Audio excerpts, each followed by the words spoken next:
আজকে উনি কি সমস্যার মধ্যে ছিলেন ওনার জীবনের সাক্ষ্য আমরা শুনবো। Hallelujah, praise the lord, thank you Jesus. দিদি ভাই আপনার নাম? আমার নাম হচ্ছে কথা বলে বাড়ি সরকার। হালেলুয়া। মানে এখানে আপনার 8 বছর আগে এই টিউমার অপারেশন হয়, তারপর ওই যেখানে অপারেশন হয়েছিল ওই পাশ দিয়ে আবার একটা টিউমার মানে গ্যাস বেরিয়ে যায়, সেটা বলের মতো হয়ে থাকে। উনি ওনাকে অনেক ডক্টর দেখিয়েছিলেন, তাই তো? অনেক ডক্টর দেখিয়েছিল, উনি অপারেশন হয়েছিল বলে অপারেশন হয়নি, এটা চেয়েছিল যে কোনো ওষুধের দ্বারায় কোনো মেডিসিনের দ্বারা যাতে টিউমারটাকে বসে যায়। হালেলুয়া। কিন্তু টিউমারটা বসে যায়নি, তাই তো? সেই কষ্টে যে টিউমারটা উঁচু হয়ে থাকে, ওর জন্য আপনার কি কষ্ট হতো? কষ্ট হতে কিছু হতো তাহলে যেন জিনিসটা পেয়ে যেত। হালেলুয়া। তারপর আপনি প্রভু যিশুর কাছে আসেন, তাই তো?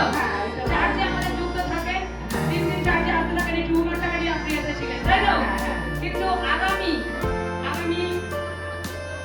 আর বাড়িতে আসে হালেলুয়া, এটা রোমানকে 11 তারিখ যেটা আমাদের রোমানকে মানে সভা ছিল, সেই সভাতে পাস্টার দাঁড়ায় মুখ হইতে যে ওয়ার্ড বেরিয়েছিল যে টিউমার কি হবে এই মুহূর্তে, আজকে যার যার শরীরে টিউমার গায়েব হবে। হালেলুয়া।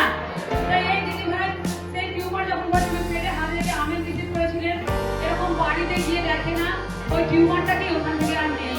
হালেলুয়া। ওই টিউমারটা নেই, উনি আনন্দ সহকারে মন্ডল করেছে গিয়ে এখানে আসার পর তারপরে গিয়ে বলছে মন্ডলে আমার সেই টিউমারটা চলে গেছে। হালেলুয়া। এমনও ছিল ওনার মধ্যে 30 বছর ধরে ঘোরাঘুরির নেশা ছিল। হালেলুয়া। উনি সারাদিনে 20-30-40 বার মতো কি ঘোরাঘুরি সর্বসময়। কিন্তু পাঁচটা তারা ওখানে ওয়ার্ড বেরিয়েছিল যে যার মধ্যে নেশার আত্মা আছে, সেই নেশার আত্মা হোক কি হোক তার শরীর থেকে গায়েব হয়ে চলেছে। উনি সেটাকে আমেন রিসিভ করেছে, তারপর থেকে উনি কি